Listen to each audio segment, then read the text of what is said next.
Okay, we're going to continue and wrap up this little mini-series that I started last week called No Parking Zone. No Parking Zone. Bring my trusty little illustration out here so everybody can see it a little later. We'll get that a little later. And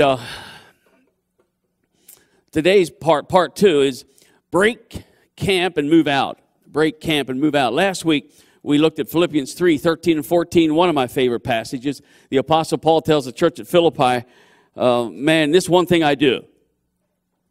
This one thing I do. I focus on forgetting my past, and I move towards, I press on to the prize. We'll not read it, I'm only referring to it, but it's up there. He draws a picture of someone who's letting the past behind and pressing forward to what lies ahead. And that's our foundation for this mini-series. Moving on. Today, I'm looking at a couple verses in Deuteronomy. Genesis, Exodus, Leviticus, Numbers, Deuteronomy, the fifth book in the Bible. Deuteronomy 1, it's a great story about the children of Israel coming out of Egypt, and just before they're ready to go into the promised land, the land flowing with milk and honey, the land of Canaan, the land that God had promised them. God spoke to them, and he said something like this. Check it out in Deuteronomy 1, 6-8. He says, you have stayed here at this mountain long enough. God speaking to the children of Israel. It's time to break camp and move out. Oh, that is so cool. That is so powerful. See, there are lessons in the Old Testament that are for our benefit. And there are times God has spoken to me, not audibly, of course, but I'm sensing him say, Merle, it's time to move on. You got to leave this place and move on to something else. I have something more for you. That's where the children of Israel were. Did you know it should have only taken them a couple of weeks to go from Egypt to the promised land? You could do it in 11 days. So let's say 2 weeks with a multitude of a few million people. How many know how long it took them to get there? How long were they in the wilderness? Whoa. 40 years. And do you know how many actually entered into the promised land? The land that God promised? The original generation that received the promise, how many of those actually realized what God had for them? How many? Out of 2 or 3 million? Two. Joshua and Caleb. Man, when I think of those odds, I'm like, ooh, Lord help me, 2. My point is, many of them were not willing. Most of them were not willing to move on. We have a few instances where we can actually see how they were responding. Remember when it was time to move on, but they kept going, boy, but we want to go back to Egypt. Oh, I love the garlic we had back there and the onions back there. They kept looking back. And I thought, wow, some things never change, do they? Some things never change. He said, guys, it's time to move on. It's time to break camp in Deuteronomy 1. He said, some of us find ourselves camped out at a good place. But that good place is keeping us from the better place. So I'm not just talking about hanging out at a bad place, but let's look at our own lives. Have I settled into a good, comfortable place? Some of us this morning are camping out at a very bad place. And it's time to move on. You know where you're at. You know where you're camped. The children of Israel, they got very comfortable with where they were parked. But God had so much more prepared for them on the other side, in the land of Canaan, the land flowing with milk and honey. But they were satisfied with just camping out where they were instead of conquering more territory. just quickly look at your own life in a flash. Have I camped out somewhere? Am I camped out in a very comfortable situation? Everything's cozy here, secure? Or maybe you're camped out at a bad place, man, and you know it. And God is saying it's time to move on. See, God is very interested in where we are going. And He wants to help us. He really does. He wants to help us get there. He wants to help us take the next step. And He wants to help us reach our destiny, just like He did with the children of Israel. But here it is. He will only take us where He wants us to go with our cooperation. You know, sometimes I think we miss that. We think, well, God is so great and awesome. I mean, He'll just do what He wants to do. No, He won't. He is patient and He is long-suffering and He is gentle and He wants to lead us. He doesn't push us. Remember, He's not a herdsman. He's a shepherd. He leads us. See, I must choose to let go of where I've been or am so He can take me where He wants me to go. I have to choose to let it go. Because where you've been, and some of you need to hear this morning, where you've been isn't nearly as critical as where you are going. Do you know why that is? As I was thinking about that this week, the reason that is so critical is that, you see, I can't change where I've been. I can only change where I'm going. I can only influence my future by the choices I make today. I can't change yesterday. So let's get over it. And that sounds harsh. I don't mean to sound harsh. I just want to probe us on and understand that God has so much for all of us.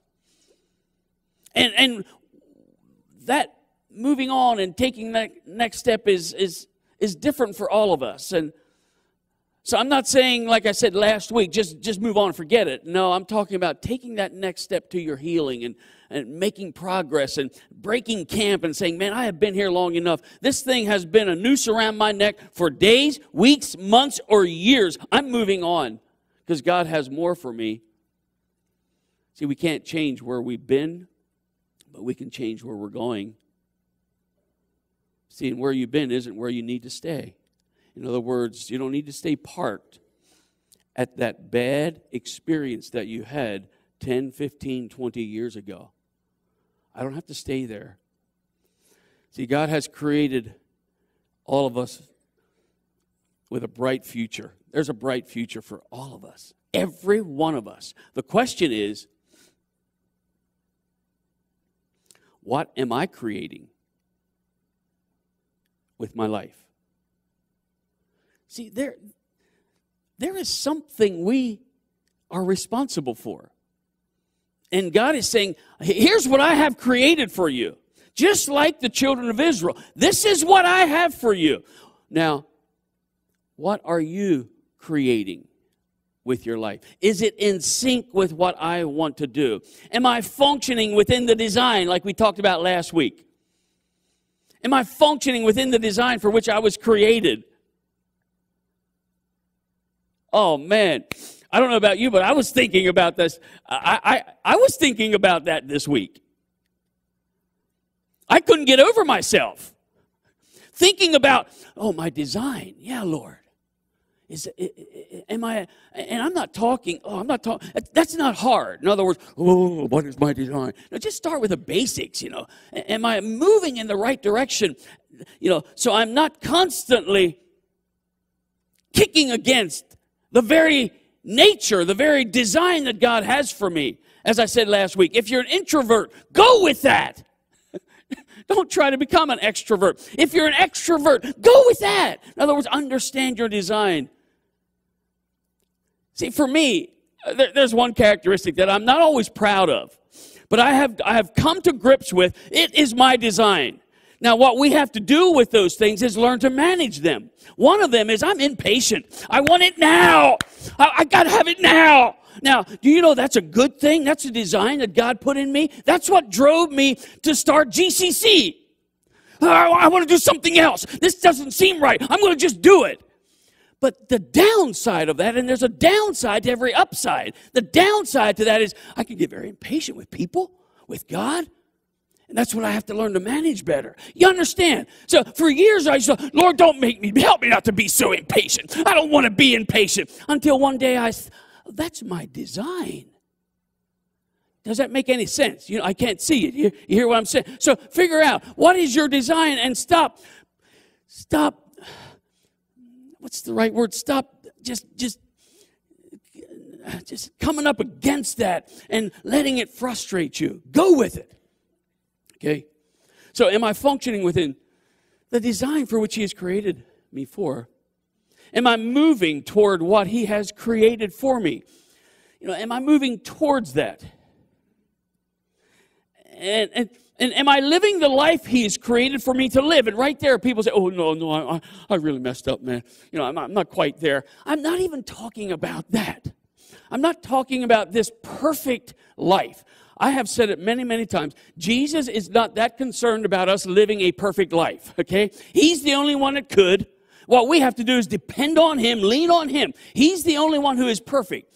What He wants us to do is just be leaning in His direction, you know, not rebelling against Him and not saying, God, get out of my life, but leaning in His direction. Lord, there's so many things I need to work on, Lord. I need to work on this. But Lord, I love you. I'm leaning in your direction. I want a relationship with you. That's what He wants from us. That's what He saw in David, who was really messed up. I mean, he committed sins that I wouldn't hardly think of committing. But what did God say about David? There's a man after my own heart. See, he had a heart after God. So this morning, that's what I mean. I'm not saying, you know, when I talk about living for Him, I'm not talking about getting your list out. Oh, I didn't read the Word this week at all. Guess God doesn't love me. Or, oh, no. I'm just talking about, is He your friend? Do you ever talk to Him? Maybe going down the road. Are you leaning in His direction? I'm not talking about the perfect life. In fact, the Apostle Paul referred to that in Philippians 3 when he said, man, I have not yet arrived. Check it out. The verses we just read or referred to just prior to that. He says, I have not yet arrived, meaning perfection. So that's not what we're striving for. We're talking about understanding our design and moving in that direction, moving towards God, having a relationship with Him. See, God is not looking for a finished product, but He's looking at where my heart is. He's not looking for this thing to be perfect in its final stage, my life. He's looking at where my heart is. Think about this. God rarely gives us anything in its completed or finished form. Now, I want to explore this thought. I'm talking about as it relates to our development. God rarely, if ever, gives us anything in its completed work or form. As I just referred to, patience. How do you get patience? I know about this one. Patience will rarely and probably never come to you here. Lord, just bless me with patience. And you wake up the next morning and become the most patient person around. It doesn't happen that way. Say, Lord, help me to be more loving. And you wake up Monday morning. I just love everyone. This is amazing. Lord, make me more compassionate. And you have such compassion. Folks, it doesn't work that way. Here's how it works. God, I want to be patient. I want to learn. I want to develop more patience. It will either be a family member or it will be someone that I work with that starts trying my patience. Does anybody know what I'm talking about? That is a principle across the board in every godly character that we want to develop. They don't come instantly. They don't come neatly packaged and say, Merle, now here's your patient. I believe the potential to be patient is in all of us because we are made in the image of God. But that thing is not developed through a prayer. Doesn't mean we don't pray about it.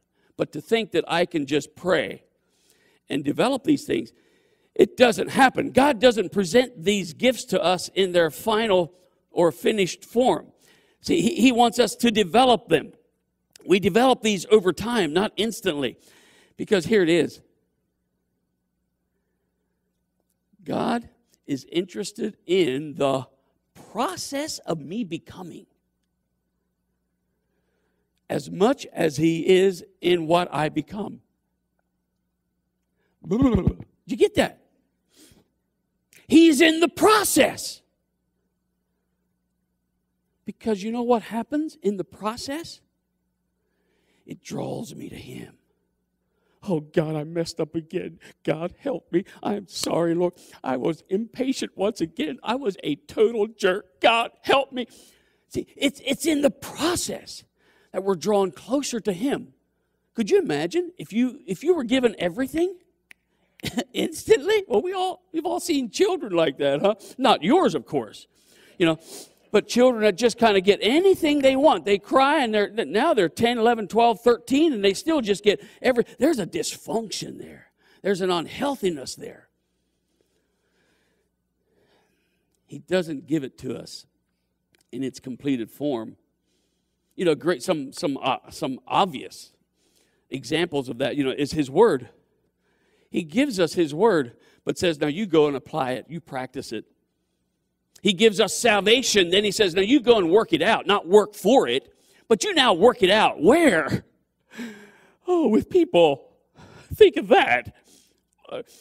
That's where we grow in our relationship with God. Did you know that? It's by working with people. It's like I heard a man say one time, I love pastoring. It's just working with people I don't like. But really, see, it's a process. God has given us wonderful things. Now He says, go work it out. He gives us His Spirit. And then says, but you got to submit to Him. You really do. He's very sensitive. And if you want to just blow Him off, the Holy Spirit, He'll be gone. Okay? You have to be sensitive. You have to submit to Him. He said, I give you commands, but you got to understand, as you apply them, you will be a better person. Therefore, you're good. See, He starts with a seed. That is God. If I could get that principle, I will be on my way to a wonderful life. God begins with a seed. And then He asks us to water it. Remember the story about, see, He doesn't need much. He said, just give me a seed the size of a grain of a mustard seed, and I'll do wonderful things and incredible things with that. See, He doesn't plant a tree, but He plants a seed.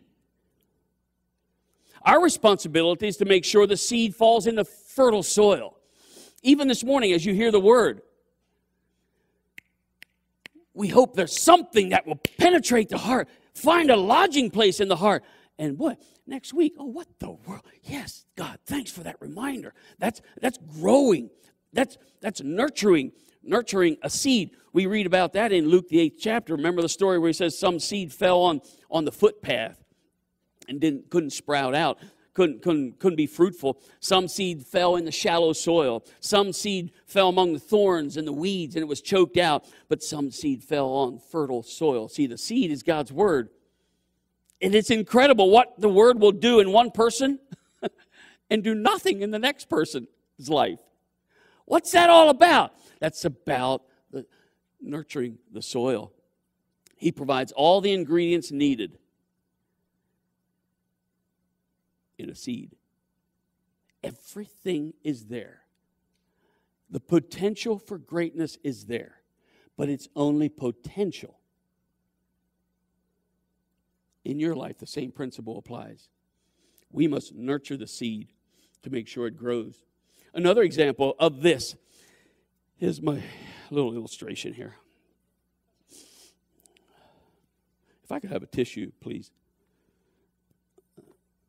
Well, here's one. Not really. Is there a tissue in the house? Yeah, thank you. Here is, I'm going to illustrate this. Thanks. I want to illustrate this with a brownie recipe. Okay? Now hang in there with me. I'm talking about God doesn't usually give us anything that's finished and complete. He wants us to work it out. And so the same applies when you bake brownies. At least that's what I'm told.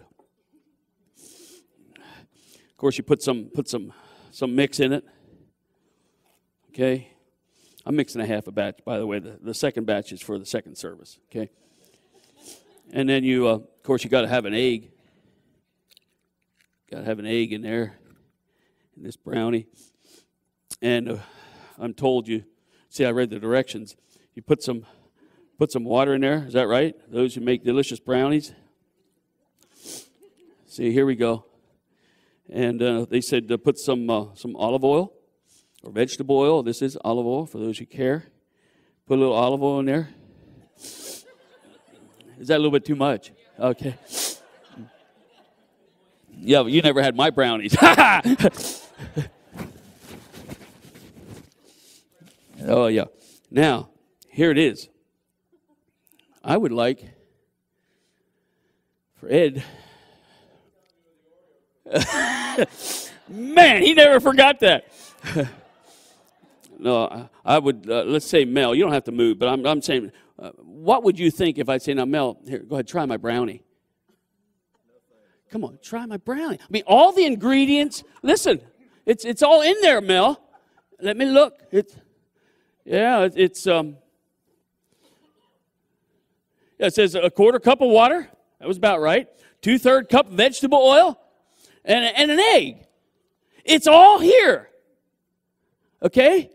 Now, if you would taste this now, you would say, I will never have another brownie in my life. What is missing? I didn't stir it, and I didn't bake it. Got to stir it and bake it. Now, follow me. We do the same thing with our life.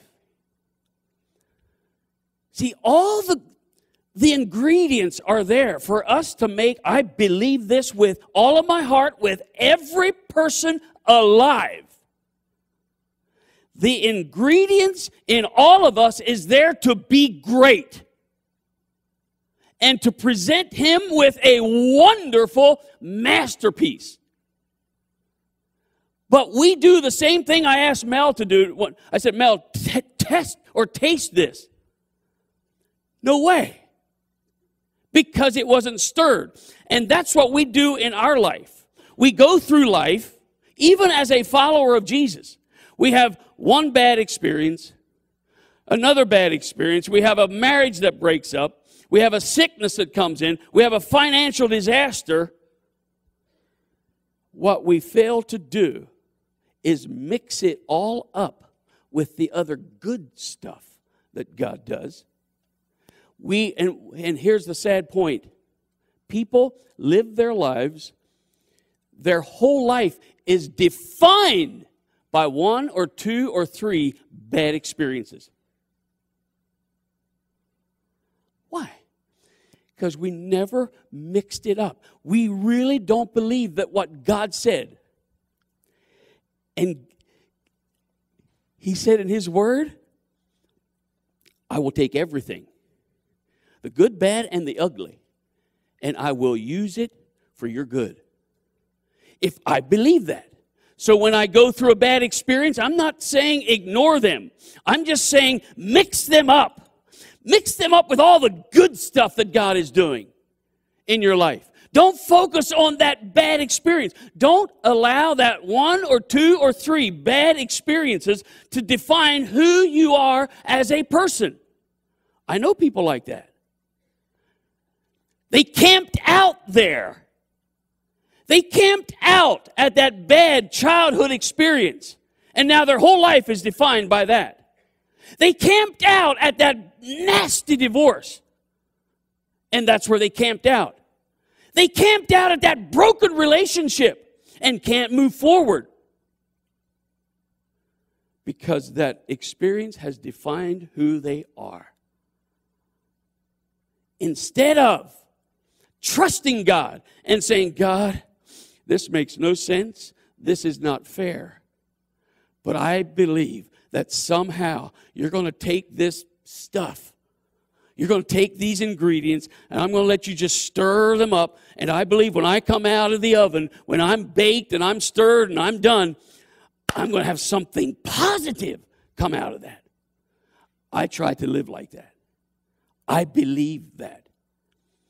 And if you're here this morning and you're saying, yeah, but you didn't have my experience, you're missing the point. You are not hearing what I'm saying. God can take any ugly experience. If I will stir it up and I will trust Him and I will believe somehow, someday, somewhere, this is going to be for my good. If I do that, someday that will be your reality. Don't stop and taste the brownie before it's stirred and baked. Don't draw any conclusions before the process is completed. That's what God wants us to be in touch with today. He doesn't present us with the final product, the finished product. There are people who have said, I'm never going to go to church again because of my bad church experience. That's an unbaked brownie. Some have said, I have been so hurt and wounded in relationships that I will never be vulnerable again and I will never be close to anyone again. That's an unbaked brownie. That is not God's plan for you. You're missing out on the best thing He created. Besides us knowing Jesus, the next best thing in life is healthy relationships with others. That's why He said, love God and love others. It won't get better than that. But we short circuit that because we had a bad experience. I'm thinking of someone right now who loves God, but is kind of away from God because things didn't work out like he had hoped they would work out. And so he just stepped back, got angry, got bitter, blamed God. And that's where he's at now. Unbaked brownie. You understand? I'm not saying we won't have those experiences. I'm saying let's learn how to deal with them, learn how to manage them, understand I'm in process. Oh man, I hate the oven. And I hate when I have to stir everything up. Oh, it's a mess and it can get messy and ugly. And then He pops me in the oven. Oh, I don't like it in here. But if I'll work with Him, man, you've all had brownies. You put it all together. You mix it up. You put it in the oven, and you open the brownie door. The oven door. And you get that brownie out, and man, you think you died and went to heaven. Oh, man. But if you would have done that a little too early, you would have said, I'll never have another brownie. Where are you at this morning? See, He has given us all the ingredients needed to create a masterpiece with our lives. But we got to take it out of park. We got to move on. We got to break camp and move on. We got to be committed to the process. Let Him stir. Let us stir things up in a good way. We must be willing to take it out of park and begin to create, begin to mix, begin to bake so we can enjoy life, so we can enjoy the brownie. So don't let your past, your weaknesses, your limitations, your hurts, flaws, and handicaps keep you from moving forward. He wants us to grow and multiply and become a tasty little brownie, if you know what I mean. That's what He has for us. See, we are created in His image with the ability, and I know some of you will not believe this. You may have even said that you are not creative. I'm not the creative kind. God has created us with the ability to create. Everyone. To create and to imagine. I mean, all of us who have children know that's so, what do you want to do when you get older? What do you want to be? It's in our DNA. We want to create. We want to become. But as we grow older, society tells us, whether it's a teacher or a parent or your soccer coach or your baseball coach or your professor or whatever, you're not creative, you're stupid. And so we begin to believe that. Yeah, I guess I am not creative. But God has created us to create. He gives us everything we need to get started, then asks us to move ahead. Figure it out. See, God, listen to this. You ever think about this? God never gave anyone a computer. He doesn't sell cars,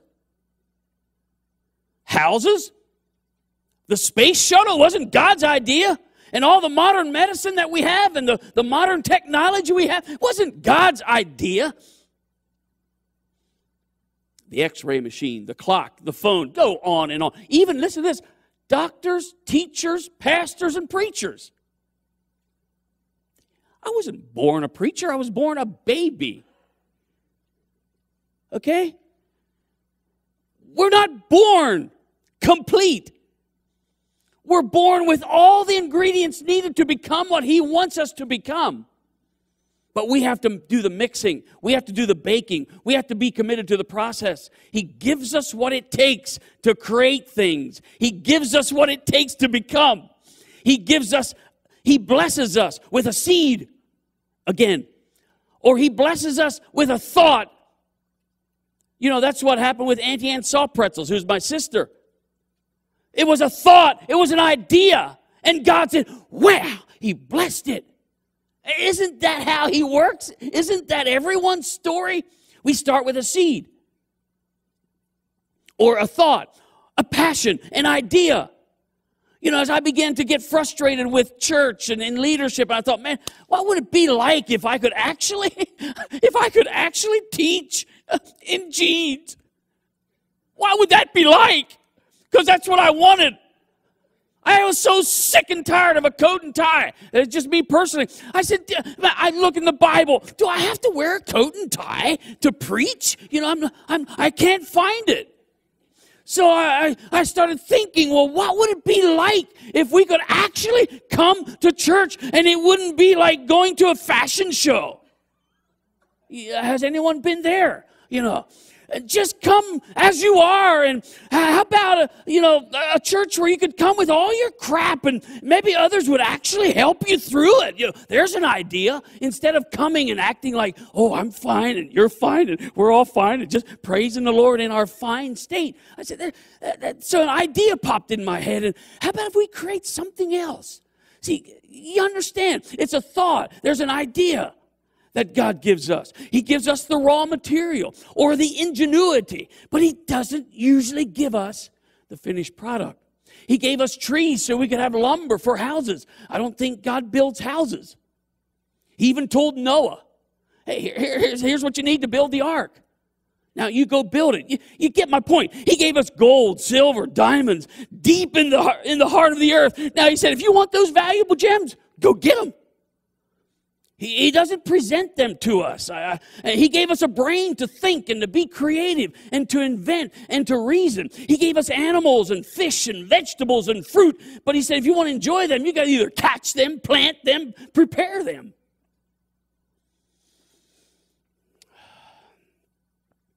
But we will never enjoy them. We will never enjoy life.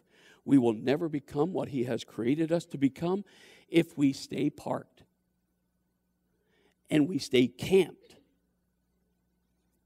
at a certain place. It can be a good place or a bad place. We have to move out. We have been created to create. We've been created to create. To create means, to see beyond the immediate. To create means I'm going to create some brownies. I can do that, or we do that because, I can already smell them. I'm seeing a brownie. I don't see this mess here. Oh, man, it looks messy, it looks ugly. See, I have a vision. I'm creating something because I can see beyond where I'm at. That's what I'm talking about. We've got to be able to, as human beings, as followers of Jesus, we've got to be able to see beyond the immediate, beyond the current hurt, beyond the negative experience, and in our minds create what could be. Maybe God can actually take this stuff, this hurt, this pain, this disappointment, and somehow use it for His glory. Maybe He can do that. He can, because we have been created to create, to look beyond the immediate. He had this in mind, and I want to close. He had this in mind with Adam and Eve. He told Adam and Eve, this was before the curse. This was before sin came into this world. He created Adam and Eve, and He said, now I want you to go, fill the earth, be fruitful, multiply, govern it, and reign over it. Go and be creative. Do something with what I gave you, Adam. Get out of the garden. He said the whole earth was theirs. How would have the story ended if Adam would have grabbed Eve? Hey, honey, we're going to go build us a ramp, and we're going to go down the Euphrates. And then we're going to go down the Tigris. We're going to explore. How do you think the story would have ended? Probably not like it did. They were born to create. Go, manage it, take care of it. Instead of being creative, they parked too long around the tree of knowledge of good and evil. Had the whole earth, and they parked around the wrong tree. See, because when I stay parked, the enemy will always move in and begin to deceive and lie. Self-pity sets in. All I look at when I'm parked is me and my. That's what happened to Adam and Eve. They stayed parked, and the only thing we see while we're in park is what's around us. You no longer see all the possibilities. When we stay parked too long, we lose our vision and creativity. See, we don't have to be creative to keep it in park. You just sit there. Just stay where you're at. But what happens? You don't just sit there. You reminisce, because you're not going forward. You reminisce. That really was bad. Man, I barely got out of that, man. I'll never be the same. I can't believe that person did that. You get the point. You sit there and you fester.